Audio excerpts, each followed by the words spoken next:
Bonjour à tous.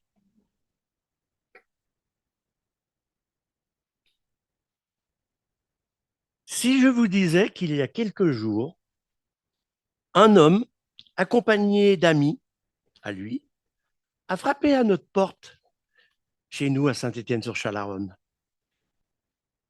à qui j'ai ouvert et qui m'a dit: Bonjour Philippe, je suis le Fils de Dieu, celui qui croit en moi a la vie éternelle. Je suis la résurrection et la vie. Si tu crois en moi, tu vivras même si tu meurs. Ouf, ouf, un choc. Ce que, à quoi j'ai répondu: mais monsieur, ce que vous dites, il faudrait me le prouver. Sur ce, il m'invite à le suivre, lui et ses amis, et je vois qu'ils sont équipés de matériel, de pelles, de cordes, pieds de biche. Et il m'emmène jusqu'au cimetière voisin et jusqu'à une tombe de fraîche date où est enterré un certain Robert Fournier, 1990-2023. Je me dis, mais c'est une histoire de fou. Et là, ses amis commencent à creuser jusqu'à buter sur le cercueil. La terre est fraîche, c'est rapide. Le cercueil qu'ils sortent de terre avec les cordes. Alors là, je me dis, mais ils s'en foutent. Et qu'ils ouvrent avec le pied de biche. Crac, le couvercle, levé. On s'écarte tous, on se dit, mais il y a quelque chose, je rêve.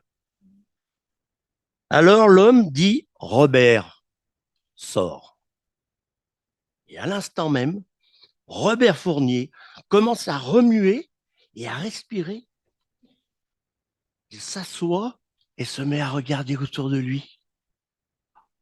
Robert Fournier est vivant. Et là, vous me dites: stop, Philippe, faut peut-être que tu prennes du repos, des vacances. Tu es certainement resté au soleil un peu trop longtemps sans chapeau. C'est une histoire qui est inventée de toutes pièces et qui ne s'est pas passée à Saint-Étienne-sur-Chalaronne et qui paraît ridicule, n'est-ce pas? Mais est-ce que cette histoire est si ridicule que cela? C'est vrai, cette histoire ne s'est jamais passée à Saint-Étienne-sur-Chalaronne ces jours-ci, sinon elle aurait fait la une de tous les journaux et tous les médias. Non, ce qui est intéressant en fait, c'est que cette histoire est une histoire de la même nature que celle-ci s'est bien passée il y a environ 2000 ans en Israël. Et là, c'est vrai, c'est pas Robert Fournier. Ce qui est intéressant en fait, c'est de savoir, oui, que cette histoire a bien eu lieu. Et nous allons regarder un peu de plus près cet événement qui est extraordinaire. Ce miracle que l'on va voir nous fait réfléchir à la question que se posent la plupart des religions, et je dirais chaque être humain, et qui concerne la mort. La mort, c'est un grand mystère. La mort est une chose dont on n'aime pas parler, que l'on veut cacher, mettre de côté, éviter, et pourtant elle est inévitable. Chaque enterrement est là pour nous le rappeler et nous interroger. Tout le monde doit mourir, oui, mais qu'y a-t-il après la mort? Lorsque l'on voit un défunt, c'est bizarre parce que on peut se dire, mais où est la vie qui l'animait il y a encore quelques jours? Je l'ai vu il y a quelques jours, il était vivant, il est mort. Où est la vie qui l'animait? Où est-elle allée? Alors certaines religions nous disent, la mort est une porte à la réincarnation. Qui est réincarné et qui peut le prouver? D'autres, c'est un parcours pour aller jusqu'au nirvana. Moi, j'ai encore jamais rencontré de nirvanien. Et là aussi, il faudrait le prouver. Il y a les libéraux qui sont plus radicaux, qui disent après la mort, clac, il n'y a plus rien. Et puis, il y a ces phrases que l'on dit machinalement parce qu'on ne sait pas trop quoi dire sur une personne qui est partie, un défunt, il est parti au paradis des sportifs, au paradis des acteurs, voilà. Parce que, en fait, personne ne sait. Personne n'a une réelle certitude. Mais ce qui est intéressant de voir, c'est que dans le récit de la résurrection de Lazare, nous avons une autre option. Regardons ce que Jésus dit au verset 25-26, qui est le cœur de l'histoire de la résurrection de Lazare. Verset 25-26. Alors, il dit, je suis la résurrection et la vie. Celui qui croit en moi vivra même s'il meurt. Et quiconque vit et croit en moi ne mourra jamais. Crois-tu cela? Jésus affirme trois choses étonnantes. Il dit qu'il a la résurrection et la vie. Je suis la résurrection et la vie. Il est le seul. Il dit qu'il a le pouvoir de ressusciter un homme et de lui donner la vie. Ça, il faut oser le dire et le prétendre. Il dit qu'après la mort, il y a la possibilité d'une vie éternelle. La mort n'est pas une fin. La condition pour avoir cette vie éternelle est de croire en lui, ce qui implique que ceux qui ne croient pas n'auront pas accès à ces choses, même si elles sont pour tout le monde. Donc ça change tout si Jésus a raison. Si c'est faux, on devrait continuer à avoir peur de la mort. Mais si c'est vrai, on peut être dans la joie, car il y a vraiment une vie éternelle avec Jésus qui peut ressusciter les morts. Et nous allons rentrer dans ce texte parce que non seulement nous allons voir que Jésus parle,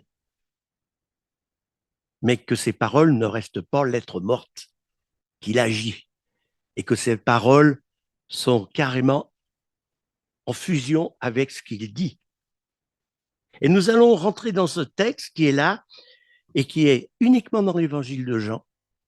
Et c'est intéressant parce que Jean dit au chapitre 20, donc plus loin, mais ces choses ont été écrites afin que vous croyiez que Jésus est le Christ, le Fils de Dieu, et qu'en croyant, vous ayez la vie en son nom.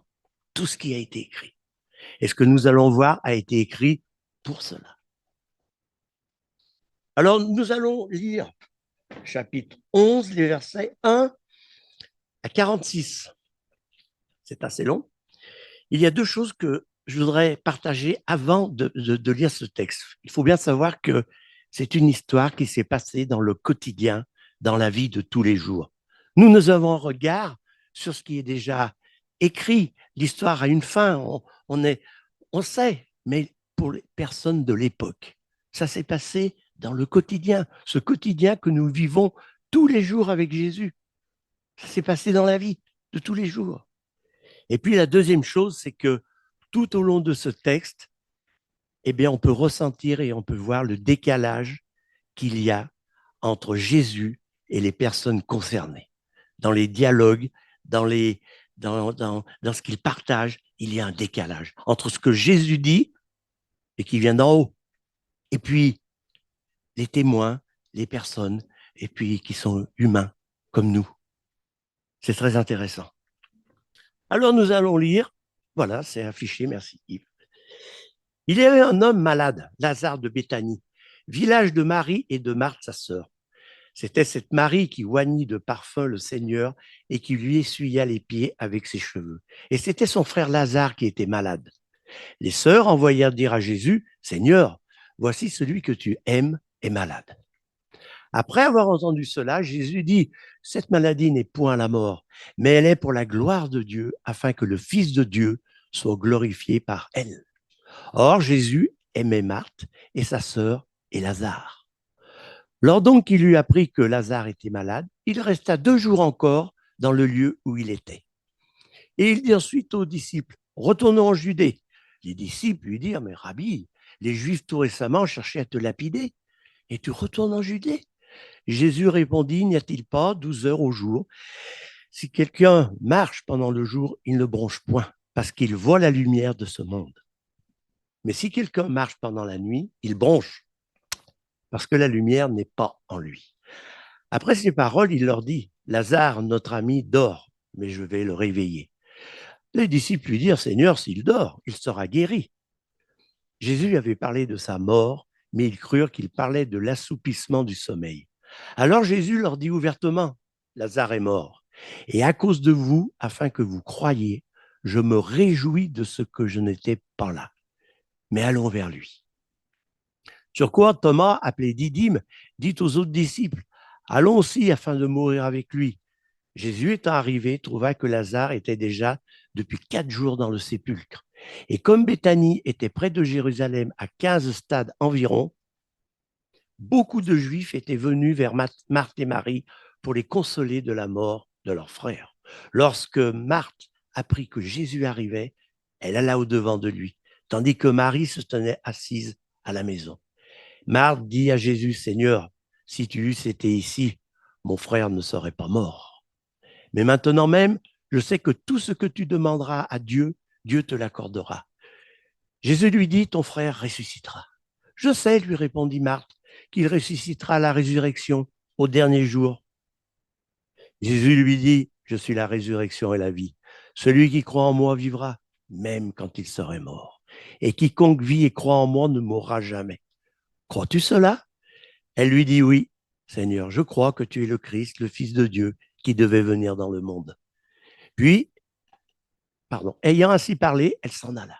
Puis elle appela secrètement Marie, sa sœur, et lui dit, le maître est ici, et il te demande. Dès que Marie eut entendu, elle se leva promptement et alla vers lui. Car Jésus n'était pas encore entré dans le village, mais il était dans le lieu où Marthe l'avait rencontré.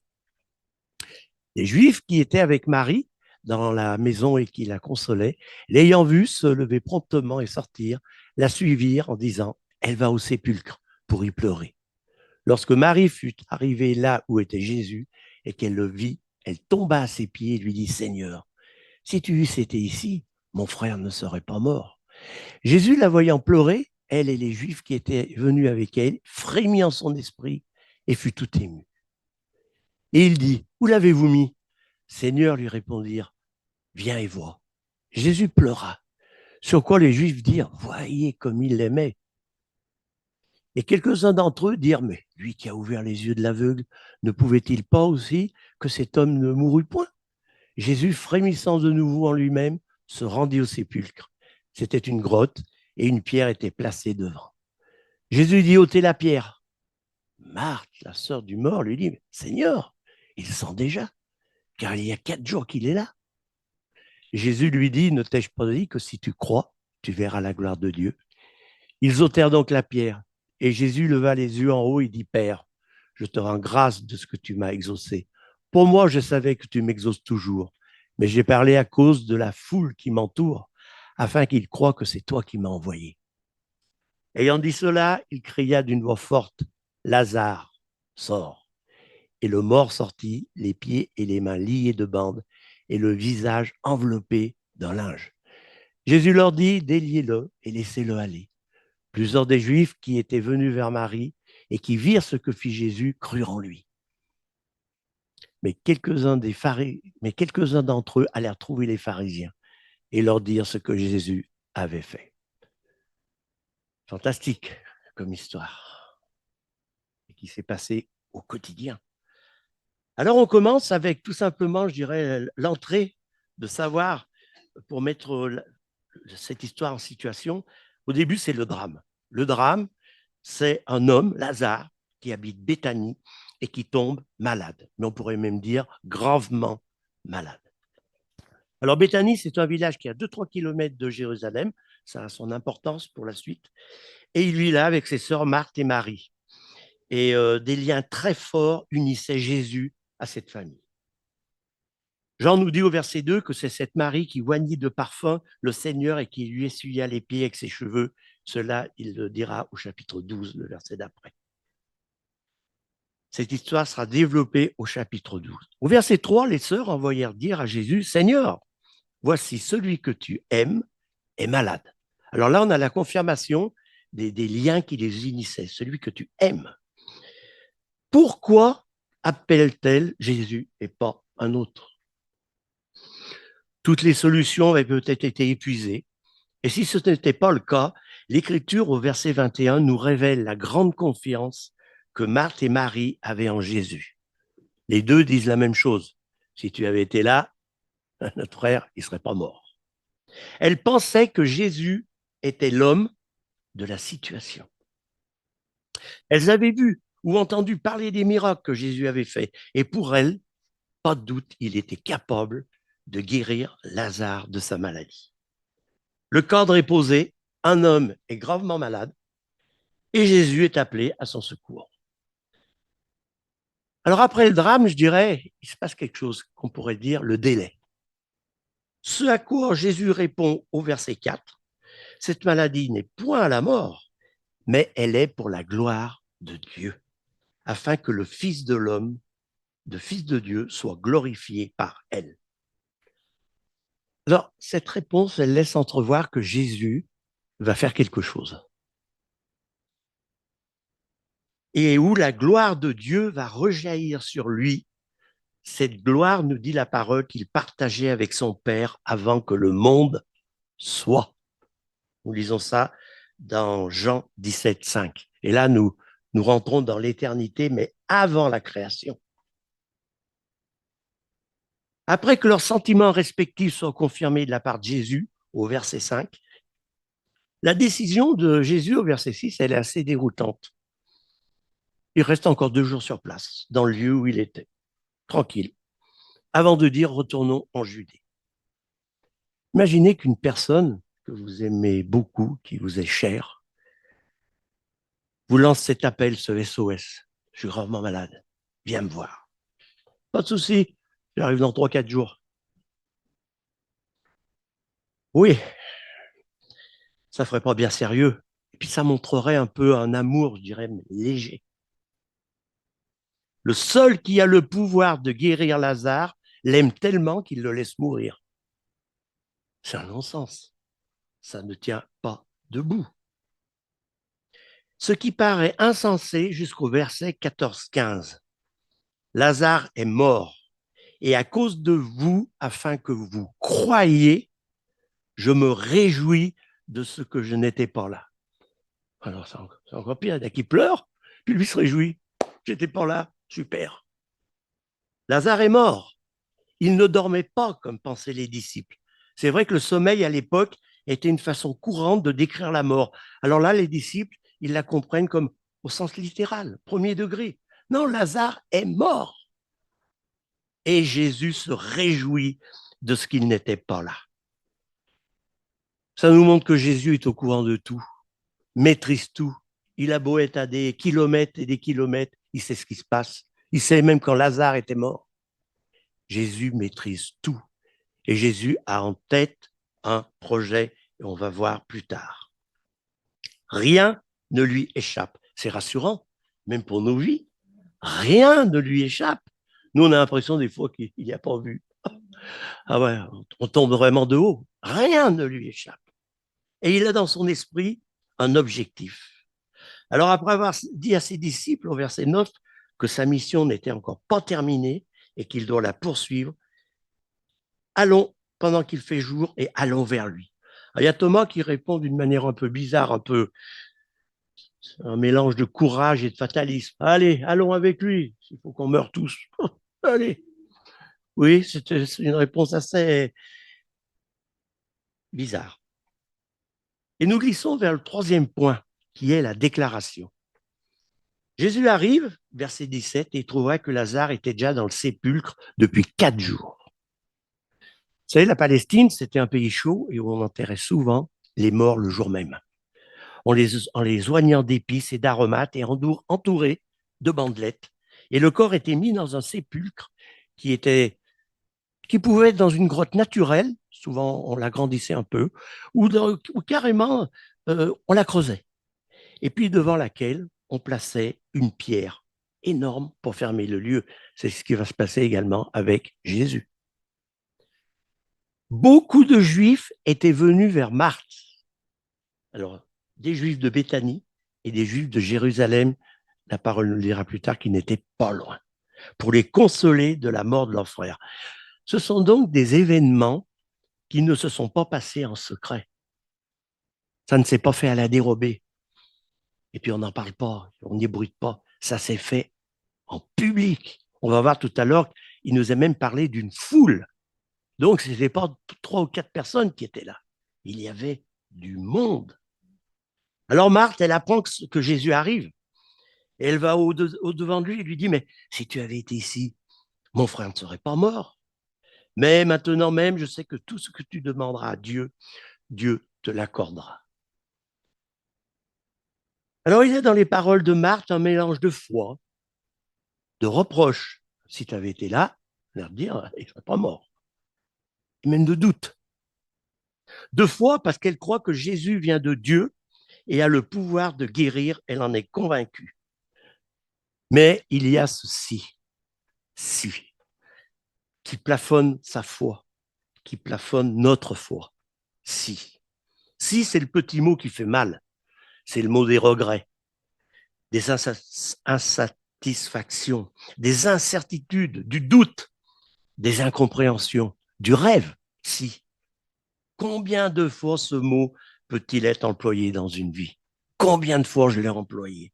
Ce mot, il fait mal parce qu'il déforme le réel pour le faire rentrer dans le virtuel, dans l'imaginaire. Si j'avais eu ce poste, si je n'avais pas agi de la sorte, eh oui, si j'avais eu cet examen, si je n'avais rien dit, oui, mais j'ai parlé.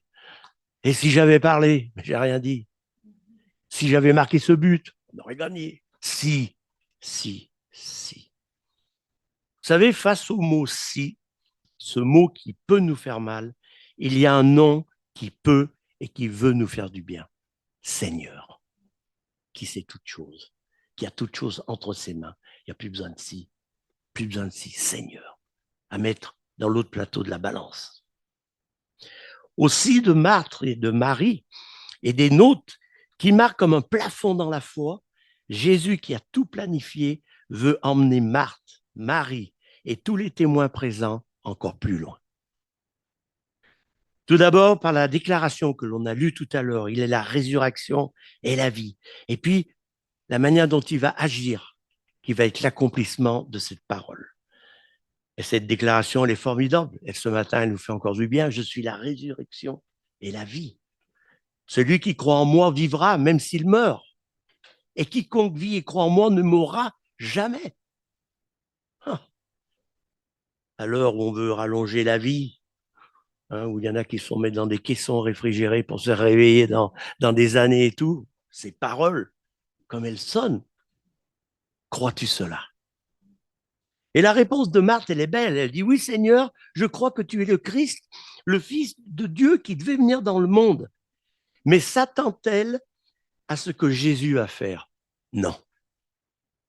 Déjà, lorsque Jésus lui dit, ton frère ressuscitera, elle répond, je sais qu'il ressuscitera à la résurrection des derniers jours. Jésus ne parlait pas de ça. Non. Parle-t-il de la même résurrection? Non. Il y a un décalage dans ce dialogue. Marthe, elle parle de la résurrection au dernier jour, et Jésus ne la contredit pas, et il ne lui entend pas rigueur, mais lui parle de ce qui va se passer dans les minutes qui vont suivre. Ah, ce n'est pas le même programme. Mais cela, Marthe ne pouvait pas le réaliser. Si Jésus pouvait ressusciter Lazare au dernier jour, ne le pouvait-il pas le faire maintenant? La réaction de Marthe est un peu bizarre. S'il pouvait le faire au dernier jour, ne pouvait-il pas le faire maintenant? Et vous savez, il y a quelque chose d'intéressant dans la réaction de ces deux sœurs, et on aurait dit pareil, c'est qu'elles ont programmé dans leur esprit quand Jésus devait venir pour guérir. Et c'était fixé un emploi du temps. Jésus va venir et puis il va le guérir. Jésus ne fonctionne pas comme ça. Et dans nos vies, c'est pareil. Nous, on a un petit plan, planifie. Hein, le Seigneur il va faire comme ça. On prie d'une certaine manière, des fois on prie même orienté. Hein, les pensées de Dieu ne sont pas nos pensées. Les plans de Dieu ne sont pas mes plans. Lui, il va venir pour faire quelque chose de plus grand de ce qu'elle pensait. Tout à l'heure, il y a une prière par un frère qui a dit, mais que le Seigneur nous donne toujours au-delà de ce qu'on pense qu'on va avoir. Et c'est vrai. Elle avait tout planifié. Jésus, il va venir là, il va le guérir, et puis ça sera impeccable et tout, puis il est capable de le faire et tout. Ah, tiens, il ne vient pas. Il est en retard. Jésus vient quand il vient. mais pour leur montrer autre chose de ce qu'elle pensait. Elle pensait d'une certaine manière, Dieu répond autrement. Alors, Marthe s'éloigne, elle appelle secrètement sa sœur Marie qui va tomber à ses pieds, elle va dire exactement la même phrase que Marthe. Si tu avais été ici, eh ben mon frère ne serait pas mort. C'est curieux, où elles se sont concertées avant, ou alors vraiment c'est ce qui habite dans le cœur humain, et c'est ce qui aurait peut-être habité dans mon cœur. Et on voit à partir du verset 28, et cela devient intéressant, que c'est le temps du deuil, du recueillement, et puis on va voir l'attitude de Jésus par rapport à tout cela. Et on lit que Jésus frémit en son esprit et fut tout ému. J'ai lu sur un commentaire qu'en grec, le mot qui était assimilé au verbe frémir, c'est colère. Colère, colère. Jésus est en colère contre l'effet sur les gens que la mort physique procure. Pourquoi est-ce que nous mourons? À cause du péché, de la chute, de notre séparation voulue d'avec Dieu. Et le salaire du péché, c'est la mort. Jésus, il y était en Éden avec son Père. Il a vu comment l'être humain s'est comporté par rapport à lui, où ils se sont fait rejeter. Ils ont choisi d'aller avec l'ennemi. Jésus est en colère contre l'effet du péché, qui est la mort et le chagrin qu'il entraîne sur les personnes présentes. Il est en colère contre l'atmosphère ambiante qu'il voit. Et Jésus n'est pas insensible à toute cette souffrance qui est devant lui. Et il demande au verset 34, où l'avez-vous mis? Et Jésus pleura.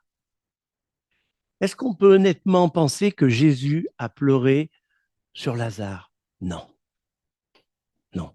Lazare, il savait que dans quelques minutes, il allait être de nouveau vivant, ils allaient pouvoir discuter de nouveau ensemble. Il ne pleure pas sur Lazare. Il pleure à cause du ravage du péché et qu'il provoque dans le monde. Et on voit, quand on perd quelqu'un de sa famille, un ami proche, c'est une perte qui est définitive. C'est terrible. Cela n'aurait jamais dû être comme cela. La mort fait partie de la vie, hélas, mais nous ne l'avons pas intégrée à notre ADN. C'est une ennemie, c'est une intruse. Et quelque part, on se croit éternel. Mais non, non.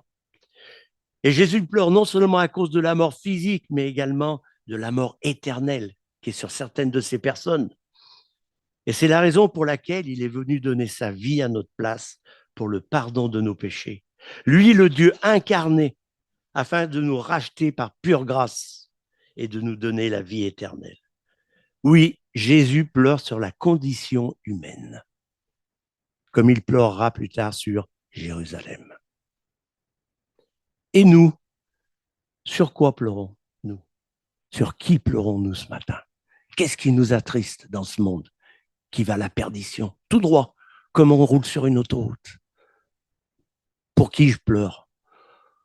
Peut-être pour mon chat parce qu'il n'est pas rentré le soir et que j'ai peur qu'il se fasse écraser. Sur quel est le souci? Ou sur ces personnes que je vois autour de moi et qui sont perdues. Mais quand on dit perdu, c'est l'éternité. Une fois qu'il y a le claque qui est effectué sur Terre, il n'y a plus de marche arrière. Oui. Et nous, sur quoi? Sur qui pleurons-nous? Sur quoi les Juifs dirent, voyez comme ils l'aimaient. Mais là aussi, ils ne comprennent pas en fait ce qui va se passer. Et ils ne savent pas ce qui va arriver dans quelques minutes. Encore un décalage en ce que Jésus va faire et la compréhension que les êtres humains avaient de cette histoire. Et après le drame, le délai, la déclaration, le deuil, nous arrivons à la délivrance. Il est écrit que Jésus, frémissant de nouveau, se rend au sépulcre, et c'était une grotte, et une pierre était donc placée devant. Toute la foule est là. On imagine l'ambiance. Toute la foule est là. Le sépulcre, Jésus tout seul devant. Et Jésus, au verset 39, dit, ôtez la pierre. Hein? Ôtez la pierre? Mais Marthe arrive et dit, mais il sent déjà. On peut aller plus loin, mais il pue. Il y a plein de monde là. On va ouvrir la pierre et tout. Mais c'est indécent ce que tu nous demandes de faire. Ôtez la pierre. Ne t'ai-je pas dit que si tu crois, tu verras la gloire de Dieu. Oui, oui, il sent déjà, car il y a 4 jours qu'il est là. Et elle semble lui dire non, pas ça, pas ça. Toutes ces personnes autour, tout ça, non. Et là, on comprend encore qu'elle n'est pas dans le plan que Jésus va faire. Elle pense toujours à cette résurrection à la fin des temps, mais non pas à la résurrection qui va avoir lieu sous ses yeux. Le décalage. Oui, Jésus lui dit, ne t'ai-je pas dit que si tu crois, tu verras la gloire de Dieu. Et ça, je dirais que c'est pour chaque être humain. Ils ôtèrent donc la pierre. Elle devait être lourde, la roule. Et Jésus leva les yeux en haut et dit, Père, je te rends grâce de ce que tu m'as exaucé. Pour moi, je savais que tu m'exauces toujours, mais j'ai parlé à cause de la foule qui m'entoure, afin qu'ils croient que c'est toi qui m'as envoyé. J'ai parlé à cause de la foule. Jésus a un objectif clair et précis. C'est une prière au Père, mais il veut que tout le monde l'entende. Le but est qu'il croit que tu es le Père et que tu as envoyé ton Fils pour l'œuvre que je vais accomplir sous leurs yeux et plus tard à Golgotha. Et je vais prouver maintenant que je suis qui je prétends être. Jésus, c'est pas quelqu'un de neutre. C'est pas quelqu'un de neutre, c'est pas quelqu'un qui, comme des personnes qui nous dérangent, allez, on met le dossier dans un tiroir, on ferme la clé, on jette la clé, ça, on n'en parle plus. Non, non, on peut pas faire ça avec Jésus, parce que c'est lui qui va ouvrir le tiroir de notre vie au dernier jour. Et c'est à lui qu'on va avoir affaire. Pour la perdition éternelle, pour le salut éternel. Jésus n'est pas quelqu'un de neutre. Il revendique une autorité. Et vous, qui dites-vous que je suis aux yeux de toutes ces personnes? Il revendique une autorité.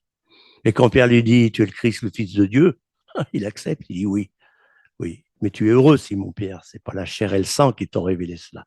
C'est mon Père qui est dans les cieux. Et ayant dit cela, il cria d'une voix forte, Lazare, sors. Et là, on imagine le mort sorti.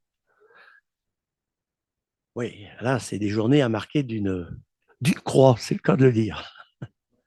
Vraiment. Et le mort sorti. Mais la foule, elle devait être bouche bée. Mais qu'est-ce qui se passe? Il est mort. N'oublions pas, une foule, 4 jours dans la tombe, et le mort sort vivant. Avant d'aller plus loin et de conclure, il y a un petit détail pratique. Tout ce qui est possible à l'être humain d'être accompli, Dieu ne le fera pas à notre place.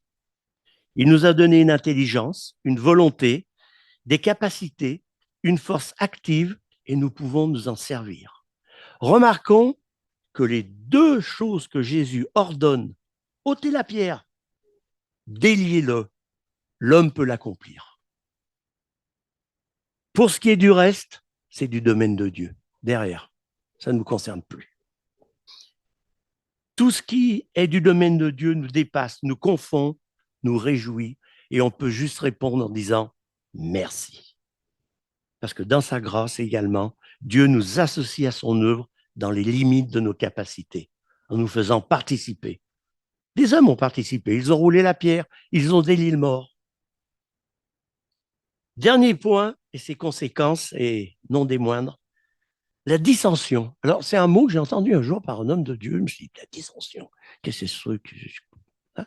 Alors, j'ai été bêtement voir le Larousse.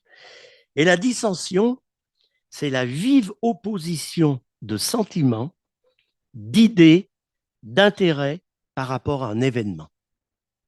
C'est intéressant, parce que c'est ce qui va se passer là. Alors, quelle réaction peut susciter un tel miracle dans la foule? Tout le monde a vu la même chose. Tout le monde. Imaginons la nôtre si nous avions été dans la foule. Qu'est-ce qu'on aurait fait? Envers Lazare, peut-être on aurait été heureux. On l'aurait pris dans ses bras et dire, putain, mais t'étais mort, t'es revenu. Je comprends pas, ça me dépasse, mais t'es bien vivant. Pouvoir de nouveau parler avec toi, mais c'est super, on t'aime. Et puis peut-être au bout d'un moment, abandonner un peu Lazare, puis se tourner vers Jésus et dire, mais qui est cet homme? Qui c'est pour faire quelque chose comme ça? Oui, qui est cet homme? Et là, on voit deux réactions. Ceux qui crurent, verset 45, Plusieurs des Juifs qui étaient venus vers Marie et qui virent ce que Jésus avait fait, crurent en lui. Ils firent exactement ce que Jésus dit au verset 25. Je suis la résurrection et la vie. Celui qui croit en moi vivra même s'il meurt, et quiconque vit et croit en moi vivra même s'il meurt. Et pour ces personnes qui ont cru, le salut. Ils ont cru à ce que Jésus avait fait. Mais malheureusement, ce ne fut pas la réaction de tout le monde. Mais quelques-uns d'entre eux allèrent trouver les pharisiens et leur dire ce que Jésus avait fait. Moi, ça me fait penser, quand à l'école, il y avait quelqu'un qui faisait quelque chose de pas bien, puis qui allait le rapporter au professeur ou à quelqu'un. Ah, même on disait rapiné. Ah, il a été rapiné. Et là, je vois ces hommes vite qui partent. Et il a encore fait un miracle. Ouais. Et ce miracle va être lourd de conséquences parce que c'est ce qui va entraîner les pharisiens et tous les religieux à vouloir définitivement sa mort. Et là, on voit où peut mener à force de ne pas croire, de toujours dire non. Plus on dit non, plus c'est difficile un jour de dire oui. Et ça, c'est une accumulation. Et là, pour des raisons qui leur étaient propres, ah là là, ils ne pouvaient pas supporter que ce Lazare, il était ressuscité. Au chapitre 12, ils veulent même le tuer également. C'est insensé, c'est incohérent. Oui. Mais quelques-uns d'entre eux allèrent trouver les pharisiens et leur dire ce que Jésus avait fait. Par la suite, Jean va consacrer 11 versets que nous ne partagerons pas, mais pour décrire ceux qui n'ont pas cru et les conséquences de cet acte. Parce que face à Jésus et à la résurrection de Lazare et au fait de croire ou de ne pas croire, il y a des conséquences pour notre vie. De la même manière que lorsqu'on se place devant la croix, si on croit ou pas, il y a deux conséquences radicalement différentes. Alors pourquoi va-t-il consacrer 11 versets, Jean? Pour montrer déjà où peut aller la haine. Elle peut aller jusqu'à la mort. Et puis Jean est quelque part un peu bluffé par la réaction folle et incohérente de ceux qui n'ont pas cru. Mais comment peut-on voir ce qui s'est passé et refuser l'évidence que Jésus est le Fils de Dieu, le Christ, le Messie? Tout le monde a vu la même chose. Qu'est-ce qui peut faire que des personnes croient et d'autres pas? Je n'ai pas la réponse, c'est un mystère. Ce qui est certain, c'est que devant un événement grandiose comme celui-ci, qui n'était pas guérir quelqu'un, qui était le ressusciter, certains croiront et d'autres pas. Et c'est un mystère. Vous savez, nous, un jour, avec mon épouse, on a vécu quelque chose du même type, mais avec quelqu'un différent. On avait fait la rencontre d'une jeune femme qui était aveugle. Et je me souviens que j'avais été lui rendre visite avec un ami dans son petit appartement, et c'était impressionnant de voir que la Bible, en braille, occupait pratiquement tout le mur du salon. Mais c'était glorieux. Et puis, la manière dont elle vivait, elle avait des tas de petites astuces pour pouvoir vivre pratiquement comme tout le monde. Elle servait à boire, elle avait appris avec le liquide et savoir le liquide dont le bruit change au fur et à mesure qu'il monte dans le verre. Des tas de petites astuces comme ça qui en faisaient une personne, mais qui vivait presque normalement. Elle avait des gestes hésitants, normaux d'une personne qui ne voit pas, mais c'était impressionnant de la voir. Elle était kinésithérapeute et elle allait tous les jours travailler à Vienne en train. Glorieux. Et un jour, on l'invite avec mon épouse. On gardait la maison de ses parents à la Tour de Salvani et on l'invite passer une après-midi avec d'autres amis. Et voilà, on passe une belle après-midi. Et puis, il y avait des choses, on voyait, elle était un petit peu hésitante. Mais autrement, on a vraiment passé une belle après-midi. C'était impressionnant de la voir vivre. La journée se termine, son ami la ramène.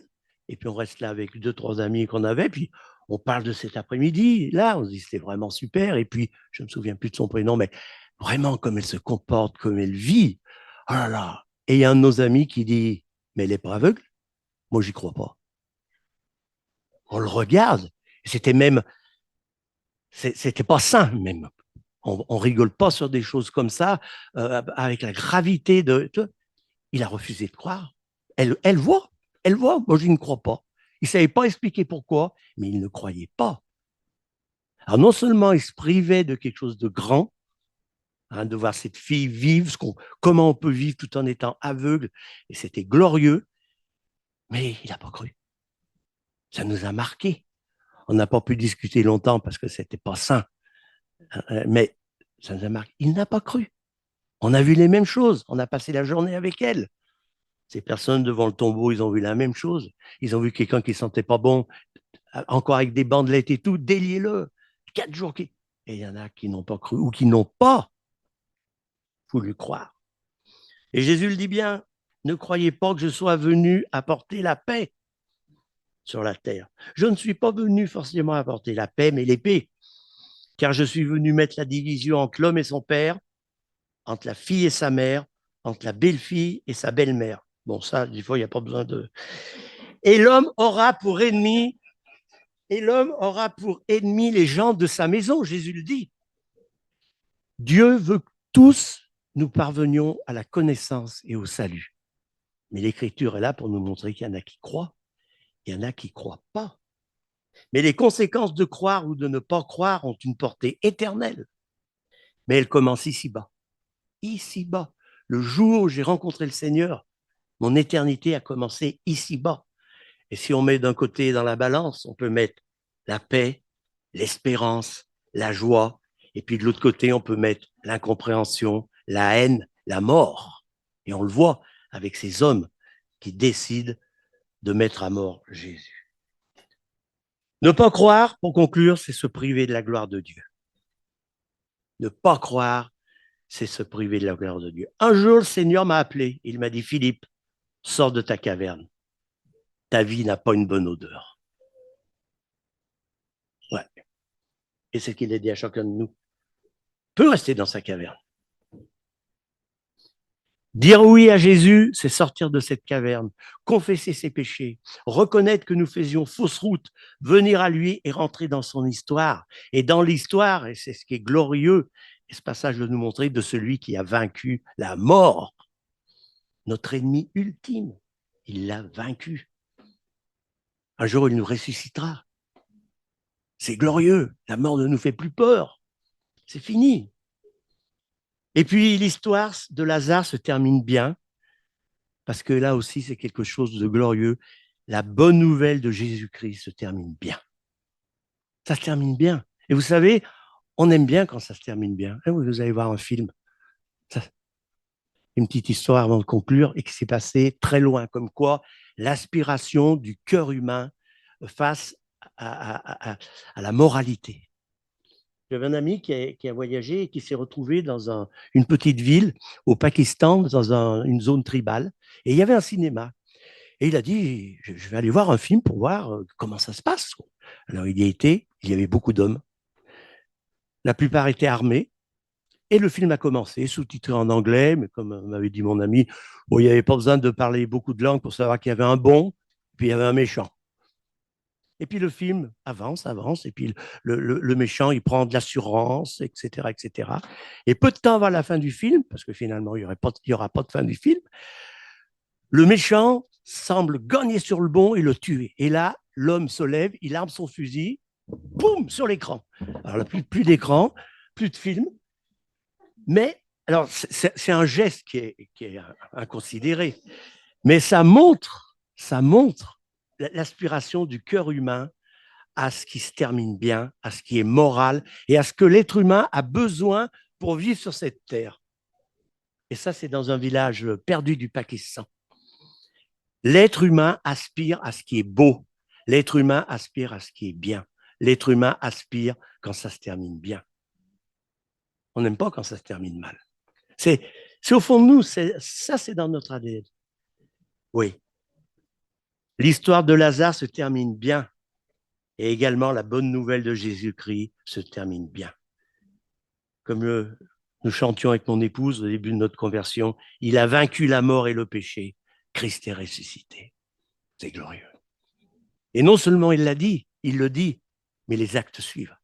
C'est pas quelqu'un qui parle, c'est quelqu'un qui parle et qui agit. Que le Seigneur bénisse sa parole